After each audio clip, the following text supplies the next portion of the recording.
Shalom Bapak Ibu dan Saudara-saudari yang dikasihi Tuhan. Bersyukur kita boleh kembali bertemu dalam GKK Menyapa hari ini. Mari sebelum kita membaca firman Tuhan yang ada, kita berdoa terlebih dahulu.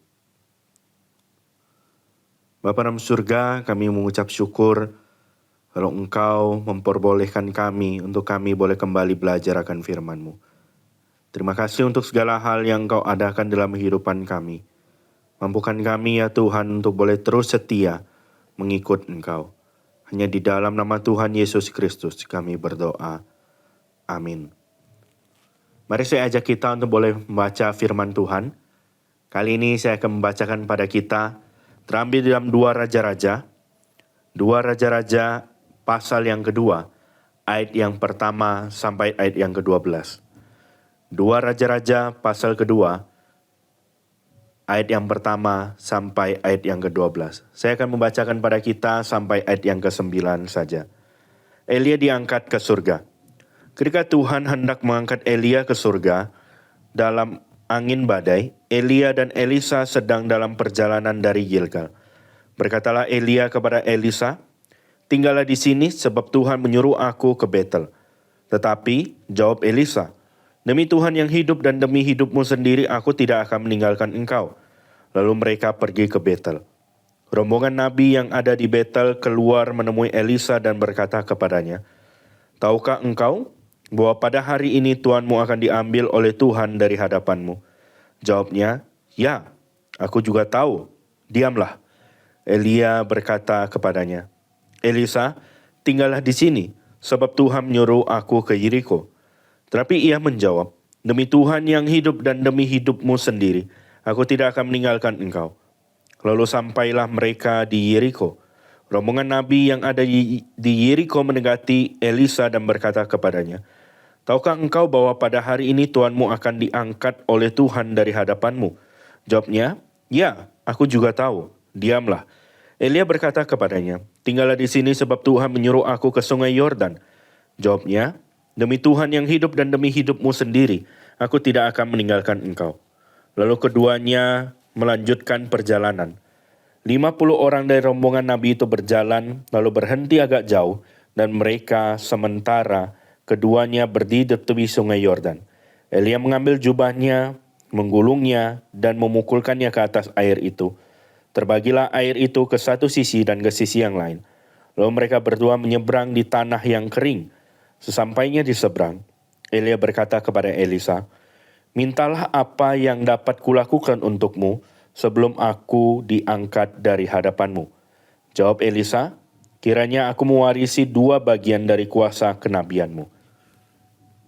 Bapak, Ibu, dan saudara-saudari yang dikasihi Tuhan, saya rasa kita semua akan setuju bahwa kesetiaan adalah sesuatu yang mahal, bahkan tidak ternilai dan tidak dapat dibeli. Tidak ada apapun yang benar-benar mampu membeli kesetiaan tersebut. Mungkin ada yang berpikir bahwa uang dapat membeli setia. Tetapi jika kesetiaan itu hilang ketika uangnya tidak ada, maka itu bukanlah kesetiaan yang sejati, bukan? Ketika kita membaca kisah ini, kita mendapati ada seorang tokoh yang bernama Elisa yang setia bukan karena uang dan bukan juga karena kekuatannya sendiri. Meskipun ketika kita membaca, kita melihat bahwa Elia yang sudah tahu bahwa Tuhan sudah menubuatkan, Elisa nanti yang akan meneruskan pelayanan Elia. Kita melihat apakah Elisa ini memang sungguh-sungguh orang yang setia atau tidak. Kita melihat tadi ketika Elia memerintahkan dia, mengatakan kepada Elisa untuk tinggallah di sini, tinggallah di sini. Tapi Elisa menjawab, "Demi Tuhan yang hidup dan dirimu sendiri yang hidup, aku tidak akan meninggalkan engkau. Sekali-kali aku tidak akan meninggalkan engkau."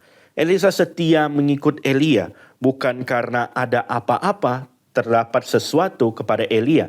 Tetapi itulah yang Tuhan berikan, bahwa Tuhan ingin memakai Elisa untuk meneruskan pelayanan daripada Elia.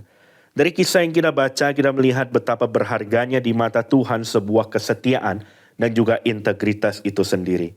Ketika seseorang mengikut Tuhan, kesetiaan itu adalah kita sebagai orang percaya, yaitu setia mengiring Tuhan, tidak menyimpang ke kiri, tidak menyimpang ke kanan, tetapi tetap setia melakukan apa yang Tuhan kehendaki dan Tuhan inginkan.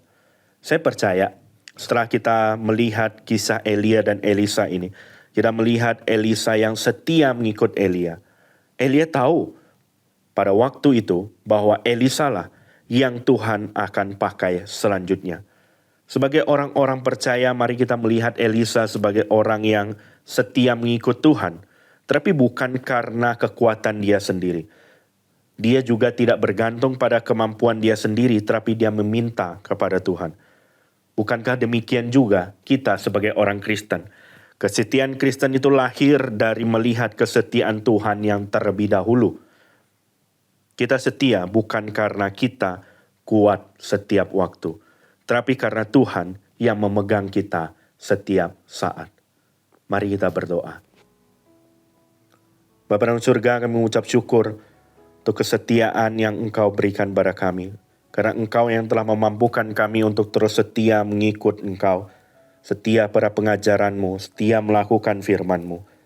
Ya Tuhan, mampukan kami juga sampai akhir hidup kami, kira kami boleh tetap didapati sebagai orang-orang yang setia. Tuhan, inilah doa kami di hadapan-Mu, mengucap syukur untuk semua hal yang Engkau berikan bagi kami. Hanya di dalam nama Tuhan Yesus Kristus kami berdoa. Amin.